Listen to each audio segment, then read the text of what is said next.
Dan untuk kali ini saya akan memberikan materi teaser ya. Ini baru teaser dulu sejarah Indonesia.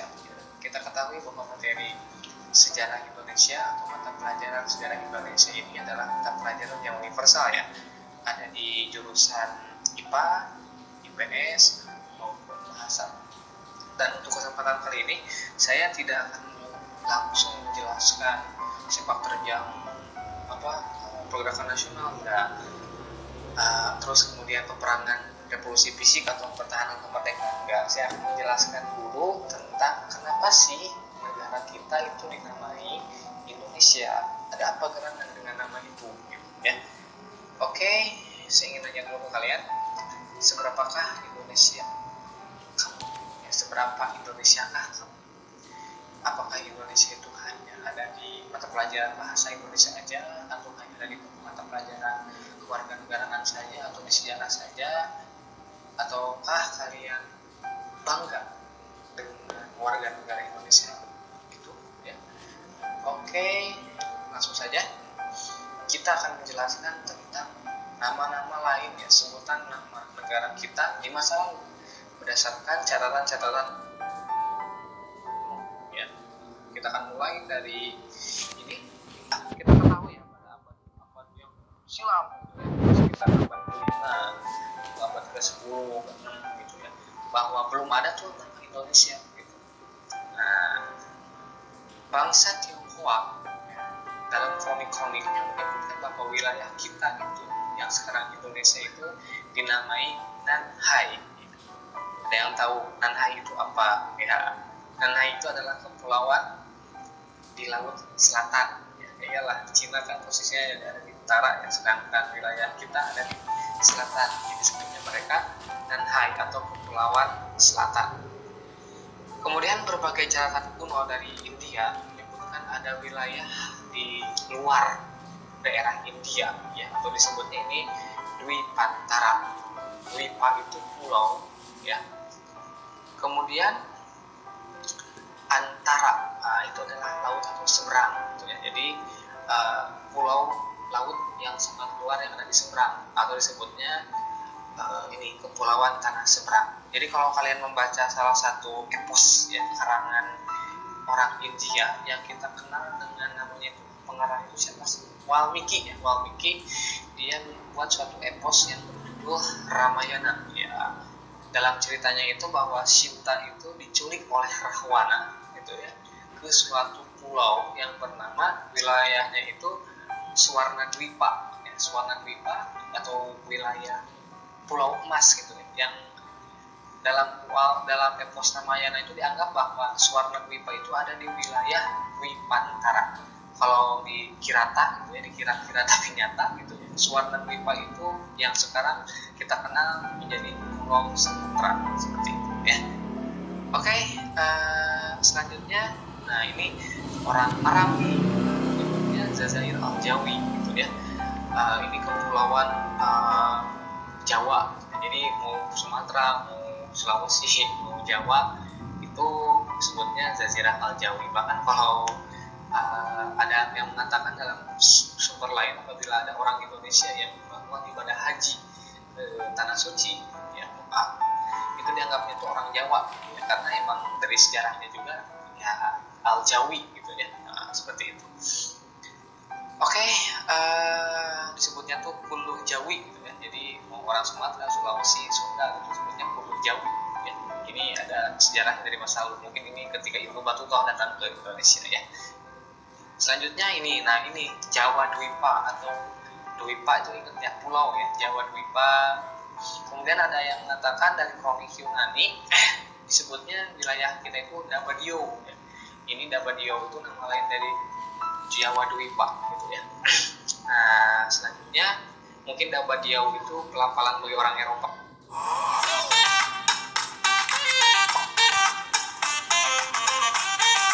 Orang Yunani mungkin dari Jawa Dwipa jadi Dabadio, sama halnya seperti salah satu kerajaan di Nusantara ya, namanya itu Tarumanegara ya.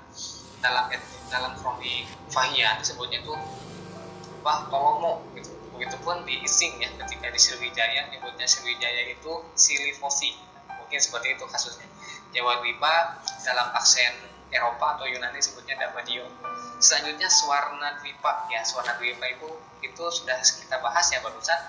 Ini salah satu wilayah yang ada di Dwipantara. Jadi Swarna Dwipa itu yang sekarang dikenal dengan Pulau Sumatera, Swarna Dwipa. Selanjutnya apa sih? Nah, Hindia. Nah, ini kita harus ketahui ya bahwa bangsa-bangsa Eropa di masa lalu itu menganggap bahwa wilayah Asia itu disebutnya itu Hindia ya. Yang dari Persia sampai Tiongkok atau sampai Cina itu disebutnya tuh Hindia gitu. Nah, begitupun Indonesia ini sifatnya universal, bahkan tidak bisa terbagi-bagi, tidak bisa dipecahkan, tidak bisa dipilah-pilih, jadi sebutnya Hindia gitu. Bahkan orang Eropa menganggap ada 4 etnis ya, di Hindia ini, yakni Arab, Parsi atau Persia, India, dan Tiongkok. Nanti ada beberapa peneliti lain yang bisa membuat klasifikasi ras, suku, bangsa atau etnis-etnis yang ada di Hindia ini ya. Jadi Hindia Selatan itu disebutnya itu Hindia Muka ya, Hindia Muka. Jadi maksudnya itu kayak Cina, Persia, India itu Hindia Muka, sedangkan Asia Tenggara itu dinamai Hindia Belakang gitu ya. Nah, seperti itu. Sementara Kepulauan Hindia ini dianggap dinamai Kepulauan Hindia gitu ya, atau dalam bahasa Inggrisnya Indonesian Archipelago atau Indian Archipelago. Itu banyak ya. Seperti itu. Hindia itu luas banget ya di masa itu.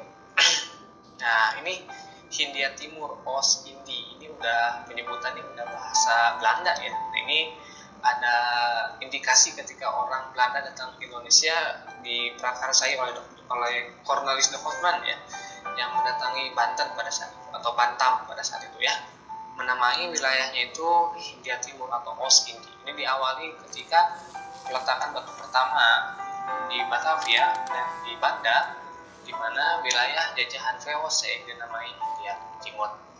Seperti itu ya. Nah, ini kalau Netherlands ini Hindia Belanda, ini adalah zaman pendudukan pemerintahan kolonialisme Belanda pasca Thomas Stamford Raffles dari Inggris hengkang ya dari bumi Nusantara ini, seperti itu. Dan selanjutnya mungkin sebutan lain ada Nusantara gitu ya. Sebetulnya banyak ya sebutannya, gak hanya itu saja, gak hanya Nusantara. Bahkan kalau kalian membaca salah satu novel di ini ya, di novel karangan Douglas Dekker ya, Douglas Dekker yang menulis judulnya itu kalau nggak salah Max Havelaar ya, dan nama samarannya Multatuli, kalian bakal menemukan wilayah jajahan Belanda itu dinamai Insulinde ya, yang artinya Kepulauan Hindia gitu. Mungkin pada saat itu nama Insulinde itu tidak terkenal mungkin ya, tidak hits ya. Jadi karena kan mungkin konten novelnya itu novel ke pribuminya diangkat, bahkan ke kolonialismenya dikurangi gitu ya, kolonialisme Belandanya dikurangi, jadi kurang pamor gitu. Tapi kalau di kalangan pribumi ini novel keren banget karena ini suatu perlawanan, pemberontakan kepada orang-orang Belanda oleh pribumi, seperti itu ya. Oke. Ya. Nah, selanjutnya asal nama Indonesia. Kenapa nama kita itu mesti Indonesia? Kenapa enggak Malaysia itu atau apa? Kita akan ulas sedikit saja. Berawal dari tokoh yang bernama George Samuel Winston Earl ya. George Samuel Winston Earl ya. Ini orang Inggris ya. Anggap aja Britania Raya meskipun dia ada turunan Scotland ya. Winston Earl dia seorang peneliti gitu ya. Peneliti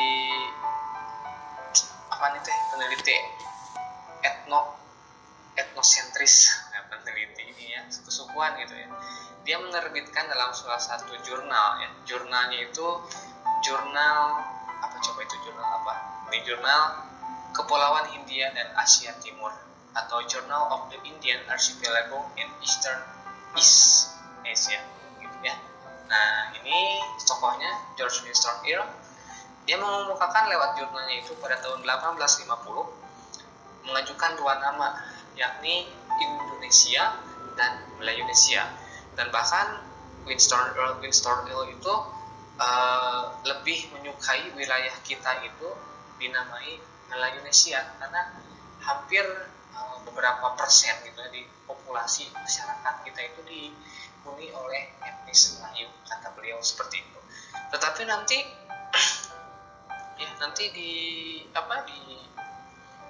bukan dipatahkan, ditambahkan oleh salah satu anak didiknya ya, yang bernama ini James Richardson Logan. Dia menggantikan huruf, kan tadi si Winston Earl itu Indonesia, dia menggantikan namanya dengan Indonesia. Logan lewat jurnal yang sama oleh Winston Earl dan bahkan di tahun yang sama dia memberikan nama Indonesia ya, karena lebih estetis mungkin ya disebutnya Indonesia. Nah ini saya sedikit mengutip kata dalam jurnal beliau, dalam jurnal Logan. Mr. Earl menyarankan istilah etnografi menamai Indonesia, tetapi menolaknya dan mendukung Melayunesia. Tetapi saya lebih suka istilah geografis murni Indonesia ya, yang hanya sinonim yang lebih pendek untuk pulau-pulau Hindia atau kepulauan Hindia. Jadi nggak usah bilang Hindia Archipelago, nggak usah bilang Netherlands Indie, mungkin udah aja Indonesia. Jadi inilah tokoh pertama yang memberikan nama Indonesia, James Richardson Logan. Dia orang Inggris ya, anak didiknya Winston Earl ya. Oke, selanjutnya nih saya juga tercengang gitu ya. Bahkan ada salah satu tokoh di luar prediksi, unpredictable banget. Ini adalah orang Jerman ya, namanya Adolf Bastian. Dia adalah seorang guru besar etnologi ya di Universitas Berlin ya. Dia mempopulerkan nama yang diberikan oleh Logan ya, Indonesia, lewat judul bukunya yang berjudul Indonesian Under the Insane Decimation Archiple. Ini kalau nggak salah ada 5 volume ya, 5 jilid yang sangat keren. Bahkan nanti kata-kata beliau ini bisa memberikan warna dalam sejarah penamaan Indonesia gitu, etnografi. Dan disinilah dimulai nama Indonesia mulai dikenal oleh seluruh masyarakat dunia gitu ya, lewat jurnal ilmiahnya ini ya, seperti itu. Oke, selanjutnya udah ini ya, tadi kan orang-orang luar negeri ngumpul ya, orang-orang negeri semua gitu. Sekarang kita masuk ke orang pribumi ya. Ini ada yang kenal mungkin ini siapa? Sepintas ini saya ngambil tokohnya, gambar waktu beliau masih muda ya.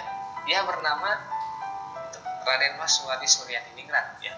Kalau kalian mungkin kenalnya Bapak Pendidikan Indonesia ya, yang kita kenal bernama Ki Hajar Dewantara ya, yang pendiri Taman Siswa ya, ini yang Tuturi Handayani itu yang semboyannya toh ya.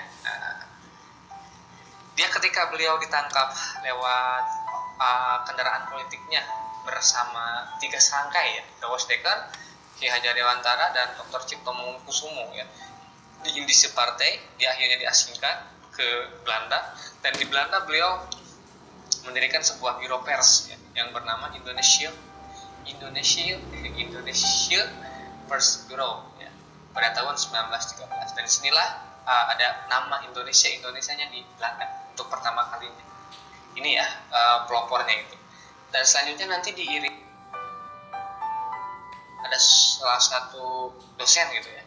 Ini dosen Universitas Leiden ya, bernama Cornelis van Vollenhoven ya. Dia juga mengganti sebutan Inlander menjadi Indonesia. Jadi Inlander itu sebutan pribumi yang bagi saya pribadi kalau baca sosiologis ini sebutan feodal ya. Ini kelas 3 loh ini, apabila ada 3 lapis ya. Mungkin kalau ada 4 lapis ini kelas 4. Ini sebutan yang paling hina ya. Jadi Hoon Inlander. Jadi ya itulah Hoon Inlander. Jadi anjing Inlander ya, sama aja lah Inlander sama anjing. Nah, ini ya. Beliau ini Cornelis van Vollenhoven ini dosen Universitas Leiden ya, yang sangat terkenal di masanya gitu, mengganti sebutan Inlander menjadi. Oke, kita masuk ke dalam pergerakan nasional. Ini tokoh mudanya, salah satu founding father negara kita, bernama Dr. Andes Muhammad Hatta ya. Ini wakil presiden pertama Republik Indonesia, dengan organisasinya bernama Indonesische Vereniging ya. Ini tulisan buku beliau. Dan perlu kita ketahui bahwa nah ini pada tahun 1922 Muhammad Hatta ini menginisiatifkan untuk mengganti Indische Vereniging menjadi Indonesische Vereniging. Ya, jadi awalnya Hindia menjadi Indonesia. Disinilah ada nama Perhimpunan Indonesia. Baik IP ini atau Indonesische Vereniging ini, kalau bahasa Indonesianya Perhimpunan Indonesia ya. Nah ini beliau adalah salah satu penggeraknya, promotornya, bahkan beliau menginisiatifkan menggantikan nama Indische Vereniging menjadi Indonesische Vereniging seperti itu. Ini ya tokohnya Muhammad Hatta, dan ini Gedenboek, ini buku sejarahnya Indische Vereniging. Dan perlu kalian ketahui bahwa Indische Vereniging ini berdiri tahun 08 ya, 1908, bareng dengan ini ya Budi Utomo. Selanjutnya, nah ini langsung ke salah satu promotor atau penggerak organisasi kebangsaan pertama di Indonesia, Budi Utomo ya, organisasi. Dan ini pendirinya bernama Dr. Sutomo. Unik, dia adalah seorang dokter, tetapi dokternya yang memiliki jiwa semangat nasionalisme juga patriotisme tinggi. Dr. Sutomo pada tahun 25 mendirikan ini studi klub ya, pembelajaran itu, kelompok belajar bernama Indonesia Studi Club pada tahun 1925. Selanjutnya, nah ini nih salah satu, mau nggak mau kita harus belajar, meskipun ini tidak dilarang di Indonesia gitu dengan ada TAP MPRS nomor 25 tahun 66 gitu, tapi kita harus belajar sejarahnya. Biasa dalam sejarah itu kita ambil gitu, yang buang nilainya seperti itu. Ada salah satu partai yang awalnya ISDP ya, Indische Sosialis Demokratische Vereniging ya, bawaan Henk Sneevliet. Nah, ini kelak bertransformasi menjadi Sarekat Islam Merah, kemudian Sarekat Rakyat, kemudian berubah menjadi Partai Perserikatan Komunis Hindia. Dan kelak nanti ini perserikatan ini berubah menjadi Partai Komunis Indonesia. Mau nggak mau, PKI ini adalah satu-satunya organisasi yang menggunakan nama Indonesia di Indonesia. Berbeda dengan Indonesische Vereniging ya, Perhimpunan Indonesia itu kan di luar ya, di luar negeri, tempatnya di Belanda. Ini di Indonesia ya. Ini adalah partai pertama yang mengusung nama Indonesia. Ya, ini PKI. Seiring berjalan waktu, nah ini isi Sumpah Pemuda ya. Pertama, kami putra-putri Indonesia mengaku bertumpah darah satu tanah Indonesia. Kami putra-putri Indonesia mengaku berbangsa yang satu, bangsa Indonesia. Kami putra dan putri Indonesia menjunjung bahasa persatuan, bahasa Indonesia. Disinilah sudah dikenal suatu identitas yang bernama Indonesia. Keesokan harinya, merdeka. Proklamasi kami bangsa Indonesia dengan ini menyatakan kemerdekaan Indonesia. Hal-hal yang mengenai pemindahan kekuasaan dan lain-lain diselenggarakan dengan cara saksama dan dalam tempo yang sesingkat-singkatnya. Jakarta, 17 Agustus 1945, atas nama bangsa Indonesia, Soekarno Hatta. Ya, seperti itu akhirnya proklamasi kemerdekaan suatu negara nama Indonesia pada tanggal 17 Agustus 1945. Dan perlu kalian ketahui bahwa Indonesia itu adalah negara pertama yang merdeka pasca Perang Dunia Kedua. Tidak ada lagi selain Indonesia. Kita patut bangga pada negara kita. Lewat founding father kita, lahirlah suatu negara yang kita kenal sebagai negara Indonesia. Seperti itu. Dan dimulai tanggal 17 Agustus 45 sampai sekarang, Indonesia bukan sekedar identitas geografis sebagai suatu negara yang patut kita jaga integritasnya. Kita harus jaga integrasi sosial, kita harus jaga kemajemukannya. Ingat, dasar falsafah ideologi negara kita itu adalah Pancasila. Yang kita yakini bahwa semboyan Pancasila itu adalah coat of arms ya, atau lambang negara Indonesia. Ada Garuda ya, ini Pancasila, dan ini bendera kita merah putih. Ini bendera yang kalau membaca sejarahnya itu sangat panjang banget, mulai dari Sriwijaya, Majapahit, Panji biasa Panji negara itu udah pasti merah putih, tapi sudah panjang.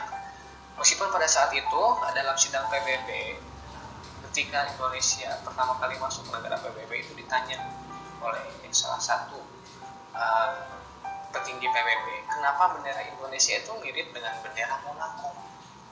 Ya. Bahkan pada saat itu Indonesia itu baru dianggap sebagai negara sumber jagung, dan pada saat itu juga Indonesia itu diwakili delegasinya oleh Muhammad Yamin, dan Muhammad Yamin berkata bahwa di merah putih kami itu berbeda dengan merah putih. Ukuran kami itu lebih besar daripada ukuran kamu, dan filsafat bendera kami itu lebih besar daripada filsafat falsafah dasar warna seperti itu. Muhammad Yamin ya, ini Garuda Pancasila, dasar negara kita ya. NKRI, Negara Kesatuan Republik Indonesia.